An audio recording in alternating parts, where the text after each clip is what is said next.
बिहार में परिस्थितियां जो है बदली हैं। जेडीयू का साथ अब हो गया है।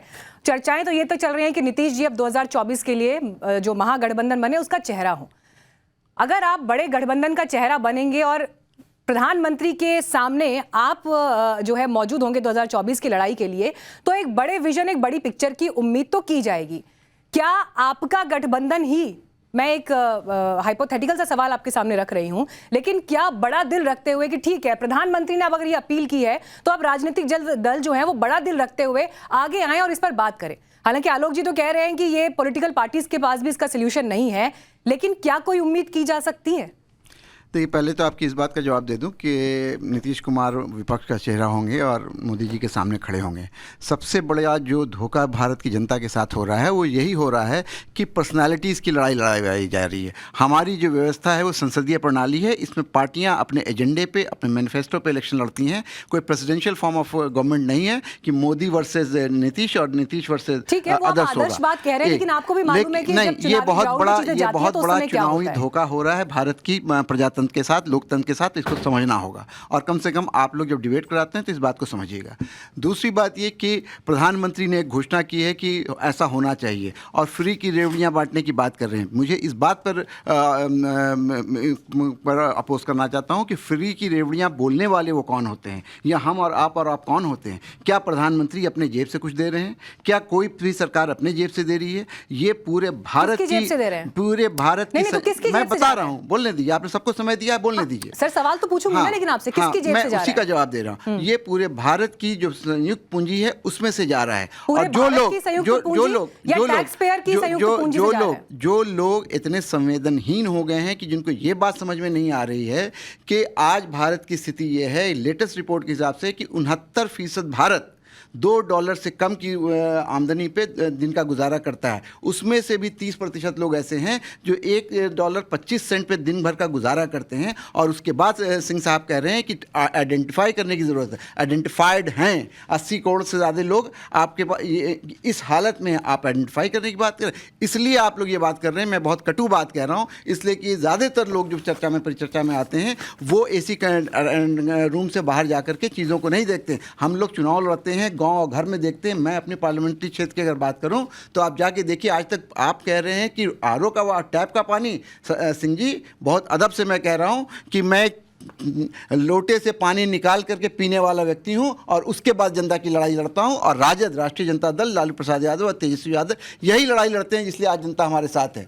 दूसरी बात ये कि उदाहरण की बात, पहली तो ये हमें ये अधिकार नहीं है कि हम फ्री बीस को असर्टेन करें, ना सुप्रीम कोर्ट को है। और यही वजह है कि आज सुप्रीम कोर्ट ने इसको लार्जर बेंच को भेज दिया। ये बहुत पॉलिटिकल इशू है और सोशियो पॉलिटिकल इशू। लेकिन ये बात मानेंगे कि यही तो दुर्भाग्य है ना कि 75 साल बाद भी अगर आज हम यही बात कर रहे हैं कि आपके पास जो तबका हाशिए पर खड़ा है उसके लिए कोई ऐसा बड़ा प्लान या ब्लूप्रिंट नहीं है, और आज भी आप यही कह रहे हैं उसको ये फ्री दे दो, ये फ्री दे दो, ये फ्री दे दो। उसे सशक्त क्यों नहीं किया जा सका इन 75 सालों में?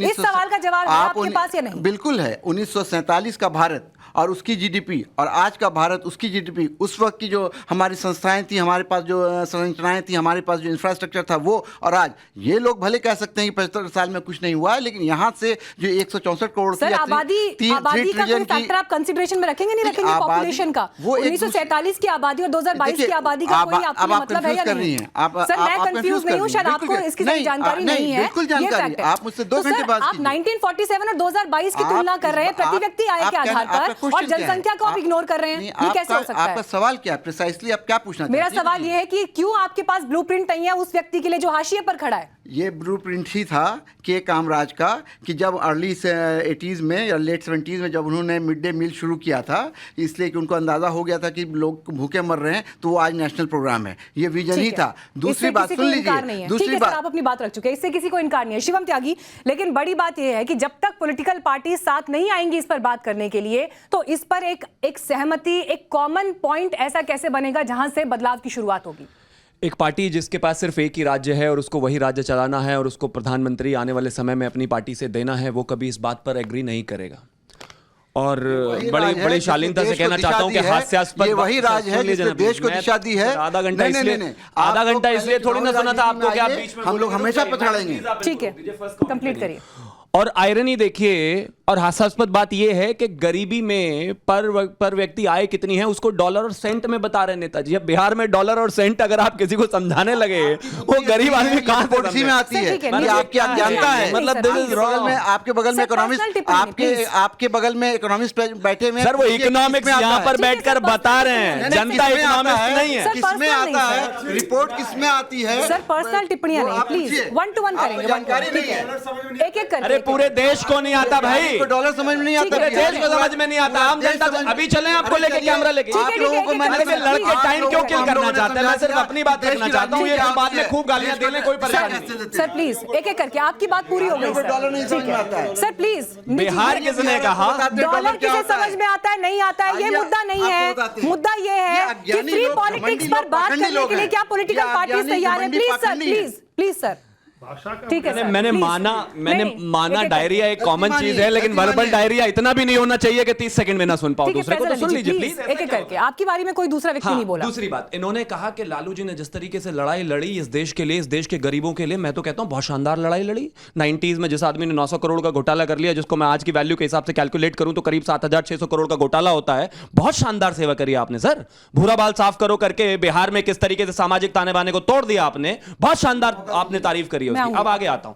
आपने कहा कि इस पर बात होनी चाहिए, कहीं कोई दो राय नहीं है कि जब तक इस देश में क्षेत्रीय पार्टियां अपने इंटरेस्ट को लेकर आगे चलेंगी तब तक यहां ऐसा होना संभव नहीं। मैं एग्जांपल देता हूं आपको। राष्ट्रीय पार्टियों का क्या स्टेटस है? मैं बिल्कुल बताता हूं आपको, उस पर भी आता हूं। आप मुझे एक चीज बताइए, सबको पता था पंजाब पर कितना कर्ज है, सब इस बात को बहुत अच्छे तरीके से जानते थे। बावजूद पंजाब के चुनाव में, चाहे वो महिलाओं को पैसे देने की बात हुई हो, चाहे इसके अलावा और किस्तें देने की बात हुई हो, चाहे 300 यूनिट बिजली फ्री देने की बात हुई हो, चाहे पानी फ्री देने की बात हुई हो, आज तक भी देते हैं। लेकिन बावजूद उसके क्या हुआ, जब चुनाव जीत गए, लेकिन राज्यों की बात नहीं है ना शिवम यहाँ पर। सिर्फ प्रधानमंत्री ने भी तो ये कहा था ना कि 2022 तक किसानों की आय दोगुनी होगी।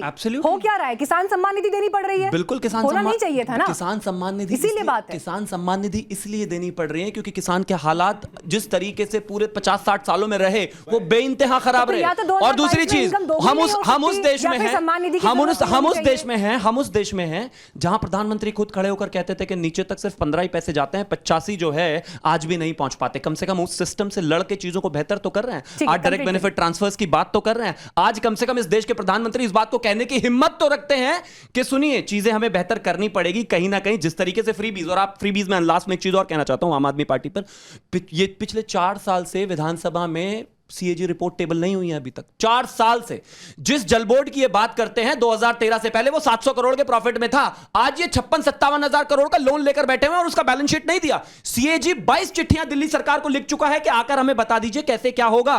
अभी तक कोई जवाब नहीं है। अगर आप इस तरीके से कवर्ड रखेंगे, बैलेंस शीट्स नहीं देंगे, चीजों को नई जनता के बीच में बताएंगे, मैं कहता हूं दीजिए फ्रीबीज अगर आप फायदे का पैसा प्रोवाइड कर सकते हैं तो। लेकिन आज सब कुछ नुकसान में है, आप कब तक फ्री देंगे? एक समय पर जैसा इकोनॉमिस्ट ने कहा कि भाई कहीं ना कहीं तो हम कोलैप्स करेंगे और वो खतरनाक होगा। ठीक है, आरोप कहीं है, आरोपों की सूची बहुत लंबी हो सकती है, चाहे बीजेपी की बात हो, कांग्रेस की बात हो, बाकी दलों की बात हो।